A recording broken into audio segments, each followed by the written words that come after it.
In 1954, a woman in Nottingham was fined £2 for selling homemade meat pies without a license. Her crime? Feeding her neighbors the same recipe her mother had taught her during the war. Today, those pies would land her in court for a dozen different violations. Your grandmother broke the law every single week. She just never knew it. Number 14 on this list would now trigger an environmental health investigation. Number 7 could technically result in prosecution. And number 3? The EU banned the traditional method entirely in 1996, and we never got it back. These were not reckless cooks. These were women who fed families through rationing, through strikes, through winters so cold the milk froze on the doorstep. They learned from their mothers, who learned from their mothers, stretching back to a time when food safety meant washing your hands and trusting your nose. Before we start, hit that subscribe button because what you are about to learn explains why your Sunday dinner never tastes quite like Nan's. Let us count down the 20 recipes that quietly became illegal while Britain was not paying attention. Number 20. Unpasteurized cream on strawberries. Every summer fete in the 1950s featured bowls of strawberries drowning in thick, yellow, unpasteurized cream. Straight from the farm. Housewives would collect it in ceramic jugs from the dairy, the cream so rich it left a coating on your tongue that lasted until tea time. That golden color came from grass-fed cows, and the flavor was incomparable to anything in a supermarket carton today.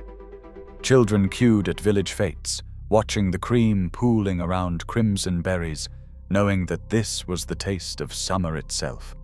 The texture was almost clotted, thick enough to hold a spoon upright.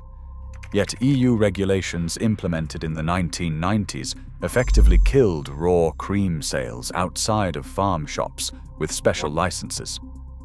The pasteurization requirement changed the product entirely. Heat destroys the enzymes and bacteria that gave traditional cream its character. Supermarkets filled their shelves with homogenized cream that would not separate, would not spoil, and would not taste of much at all. Your grandmother's strawberries and cream were technically illegal by modern standards. Number 19. Roadkill rabbit pie. When petrol rationing ended and cars returned to country lanes, rabbits became the most reliable source of free meat in rural Britain. Your grandfather would check the verges on his way home from work, and a fresh rabbit meant pie for Sunday.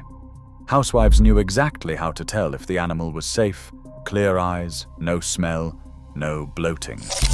They skinned it in the back garden, jointed it with practiced hands, and simmered it into something magnificent. By 1955, rabbit appeared on tables across Britain, whether bought from the butcher for under a shilling or collected from the roadside for nothing at all. The meat was lean and gamey, stretching with carrots and onions into a pie that fed the whole family. Children never asked where the rabbit came from, they only cared about the golden pastry crust. Yet today, collecting roadkill without a game license can breach wildlife regulations, and selling it requires food hygiene certification. The informal economy of hedgerow and verge that fed post-war Britain has been regulated into oblivion. The roadkill rabbit pie, once a symbol of thrift, has quietly become illegal. Number 18. Home-cured bacon hanging in the pantry. The smell of curing bacon filled farmhouse kitchens every autumn when the pig was killed. Your great-grandmother would rub the belly and back with salt, saltpeter, and brown sugar, then hang the joints in the cool pantry for weeks until they developed that deep, complex flavor no factory could match. By the 1950s, home curing persisted in villages where families still kept pigs. The bacon that emerged was nothing like the pale, water-injected slices in plastic packets. It was dense, salty, and intensely savory, frying up crisp without spitting water across the hob. The saltpeter that gave cured meat its pink color and prevented botulism has been heavily restricted since food safety regulations tightened. Home curers today face strict rules about nitrate levels, curing temperatures, and storage conditions. Selling home-cured bacon without certification is illegal. Your grandmother did not know she was breaking future laws when she hung that bacon in the pantry. She only knew it tasted better than anything money could buy. Number 17. Raw milk from the churn. Before homogenization and pasteurization became mandatory, milk arrived at the doorstep still warm from the cow. Children were sent with jugs to the farm gate, watching the farmer ladle creamy milk straight from the churn. The taste was rich, almost sweet, with a complexity that modern milk has entirely lost. The cream would rise to the top overnight, thick enough to spread on bread. Mothers skimmed it off for butter, or simply stirred it back in before pouring.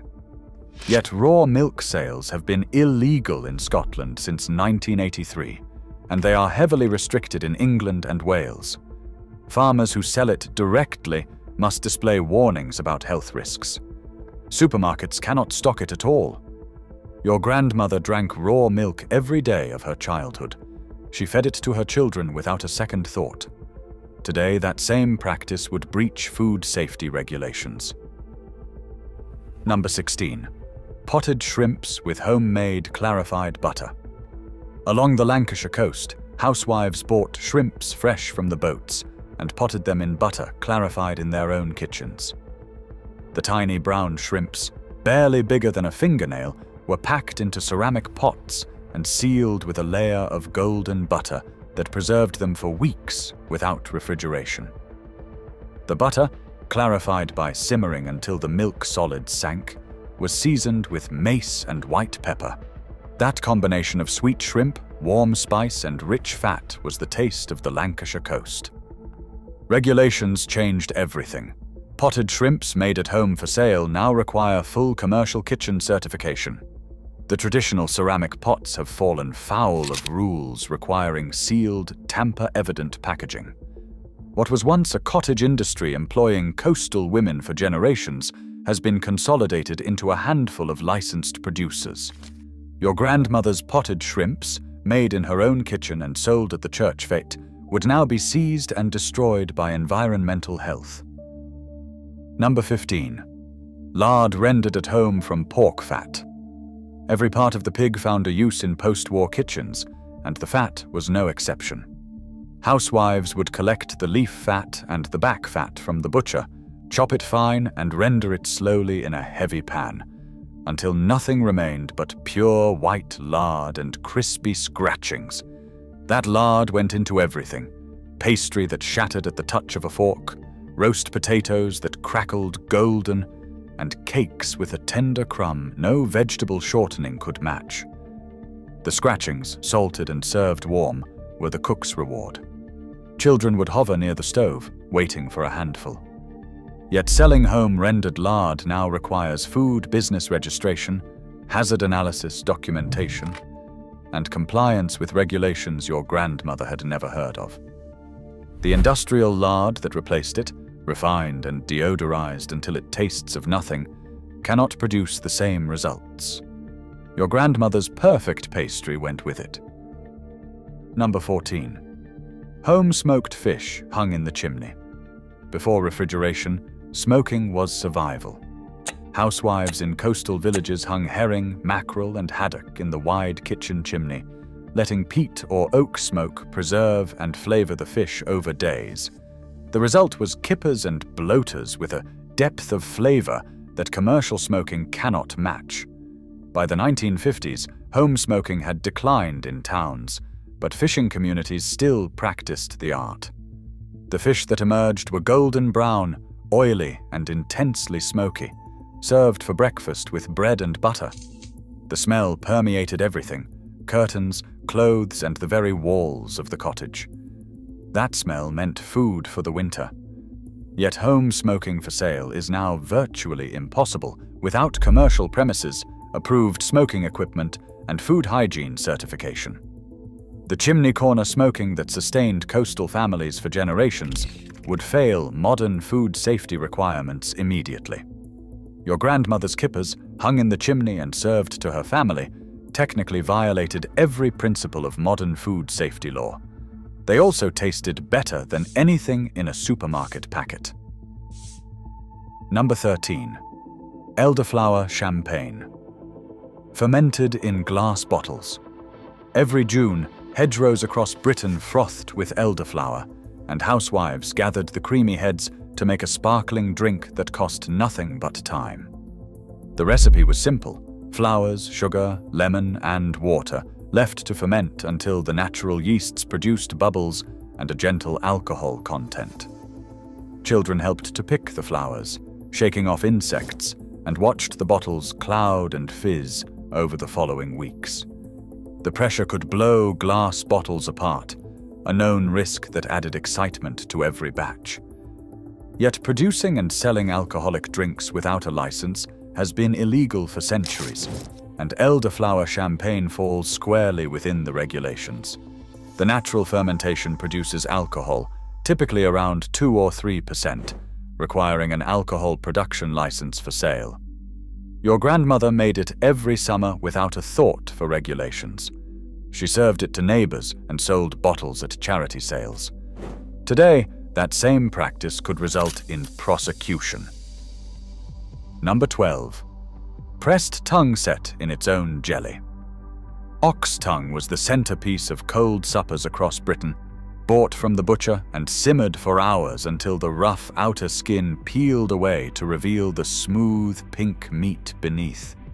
Housewives would press the tongue into a basin, weigh it overnight, and serve it sliced thin in its own savory jelly. The flavor was rich and beefy, the texture dense and satisfying.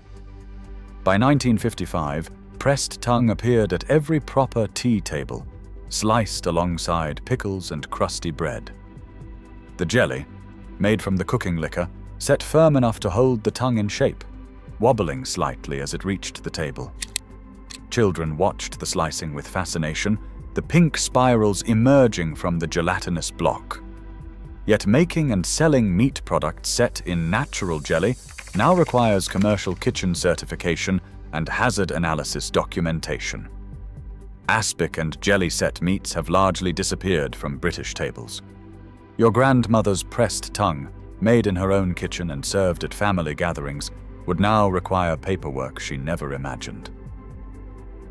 Number 11. Unpasteurized apple cider from the orchard. Every autumn in the West Country, farming families pressed their own cider from windfall apples and the fruit of ancient orchards. The juice fermented in wooden barrels over winter, emerging cloudy, sharp, and potent enough to make the harvest celebrations memorable. Farm workers were partly paid in cider, a tradition stretching back centuries. By the 1950s, farmhouse cider remained common in Somerset, Devon, and Herefordshire, served rough and scrumpy from the barrel. The taste was nothing like commercial cider, tannic, complex, and varying from batch to batch. Children earned pennies helping with the pressing, watching the golden juice flow from the ancient wooden screws. Yet selling cider now requires alcohol duty registration. The custom of paying workers in cider was outlawed as part of wage reforms, breaking a tradition older than written records. The rough cider that defined West Country farming has retreated to licensed farm shops. Number 10. Homemade mincemeat with raw beef suet. The mincemeat that filled Christmas pies until the 1960s contained actual meat. Raw beef suet was mixed with dried fruit, sugar, and spices, preserved by the combination of fat, alcohol, and sugar. Housewives made it months in advance, stirring in brandy and storing it in stone jars until Christmas. That long maturation developed flavors no commercial mincemeat can match. By 1955, homemade mincemeat was the standard, with bought jars considered inferior. The suet gave richness and body, melting into the fruit during cooking. Children helped stir the mixture, each taking a turn and making a wish. It was a tradition that connected the kitchen to centuries of Christmas past. Yet the raw suet in traditional mincemeat raises food safety concerns under modern regulations. Commercial producers either use vegetable suet or pasteurize the beef fat. The deep, meaty richness of proper mincemeat survives only in kitchens quietly breaking regulations they likely do not know exist. Number 9. Jugged hare, slow cooked in its own blood.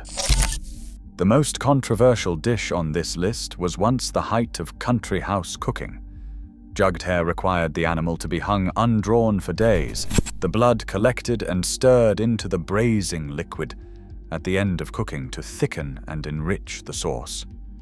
The result was dark, gamey, and intensely flavored, served with red currant jelly and forcemeat balls. The blood gave the sauce a velvety richness, thickening without flour and adding iron-deep flavor. Cooks saved it carefully during the jointing, knowing that the dish was nothing without that final addition. Yet using blood in food is now heavily regulated under food safety law. Blood must be collected hygienically, stored at controlled temperatures, and used within strict time limits. The dish has retreated from restaurant menus into private kitchens, its blood-thickened sauce too complicated to regulate. Your grandmother served it proudly, unaware that future generations would consider the recipe dangerous. Number 8. Homemade black pudding at pig killing time.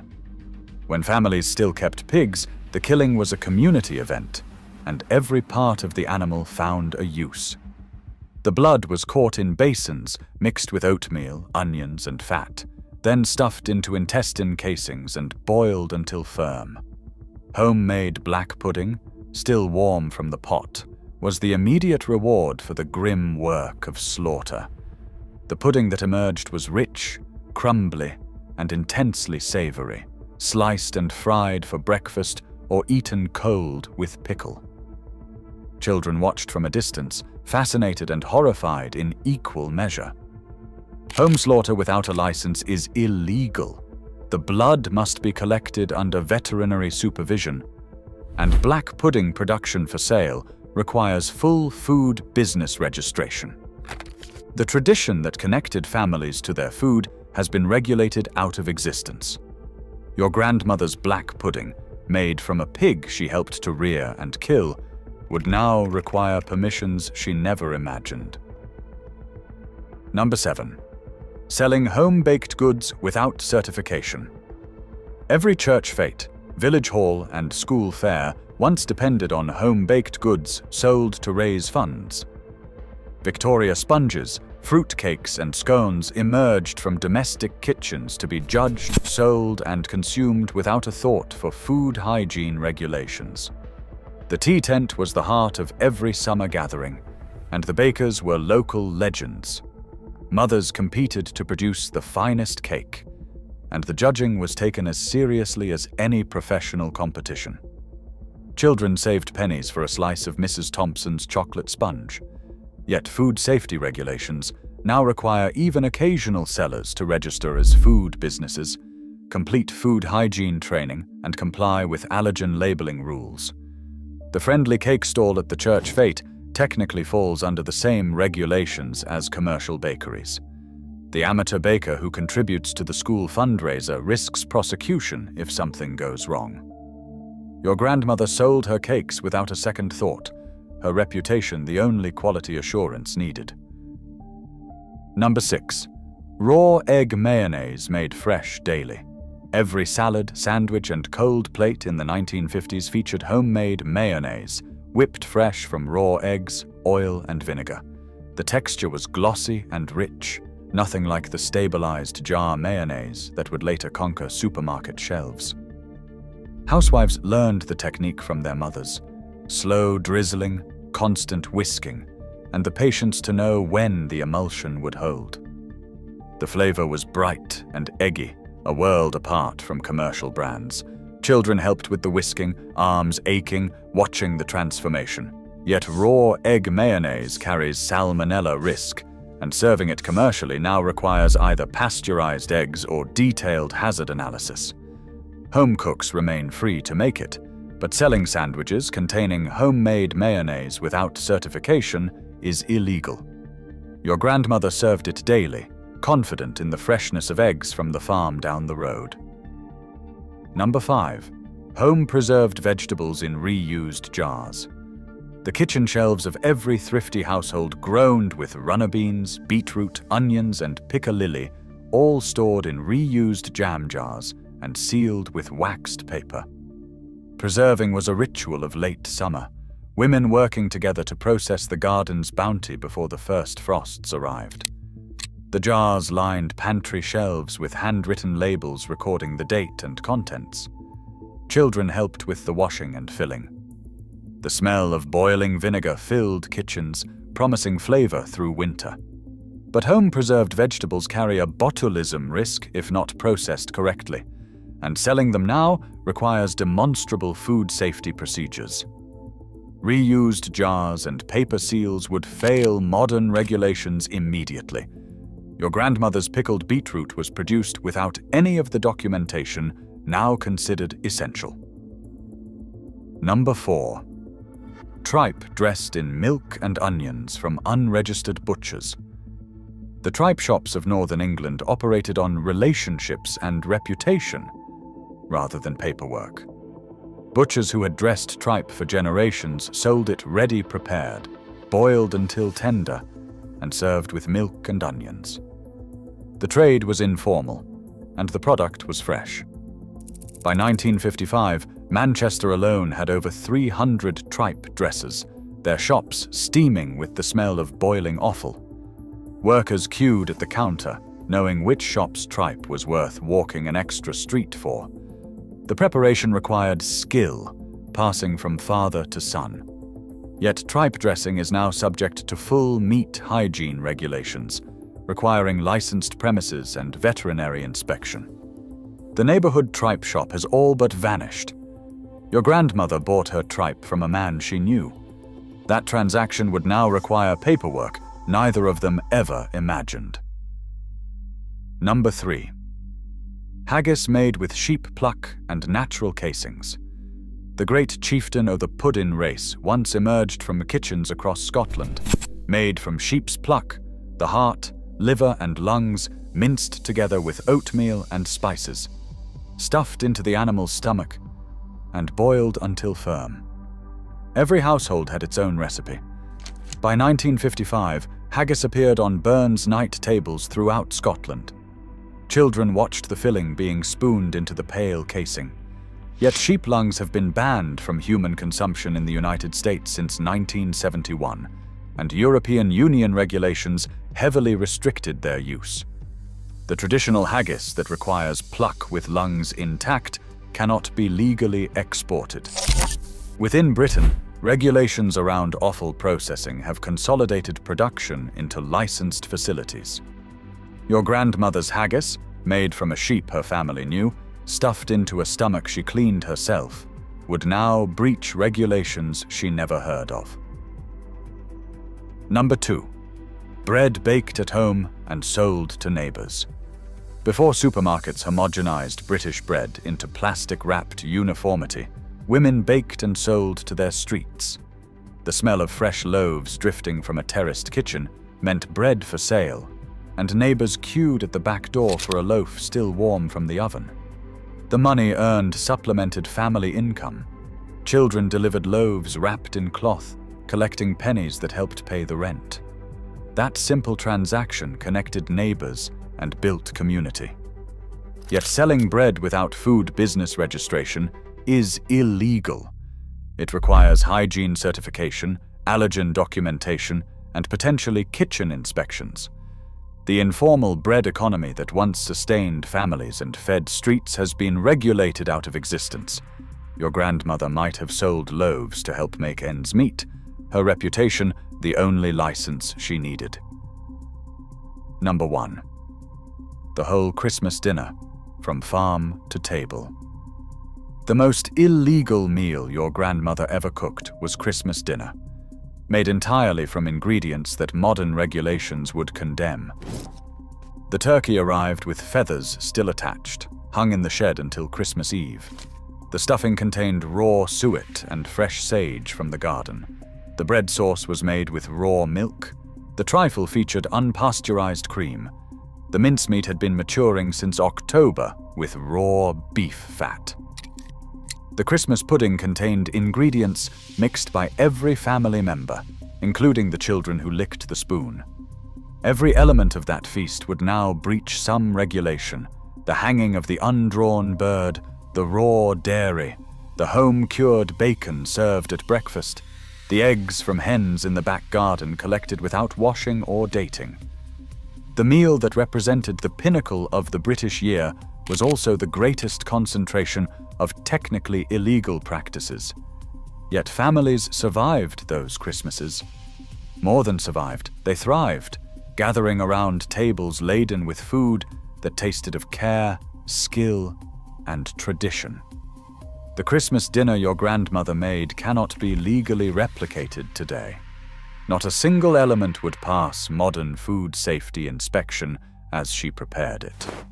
She fed her family with love, knowledge, and ingredients she trusted because she knew their origins. Here is my challenge. Ask your Nan about one of these. Just one. The raw milk, the home-cured bacon, the Christmas turkey hung in the shed. Ask her if she knew she was breaking the law. Watch her face as she tries to understand how the skills that fed her family became illegal without anyone telling her. Because here is the truth nobody wants to admit. The regulations that criminalized your grandmother's kitchen were not designed to protect you. They were designed to protect industrial food producers from competition. What we gained in theoretical safety, we lost in flavor, community, and connection. Share which one you remember in the comments. I want to know if anyone else's grandmother kept a dripping jar on the stove and a ham hanging in the pantry. Because these were not just recipes. They were wisdom that regulations made us forget. Your grandmother knew. Her hands remembered. And now, perhaps, you know too.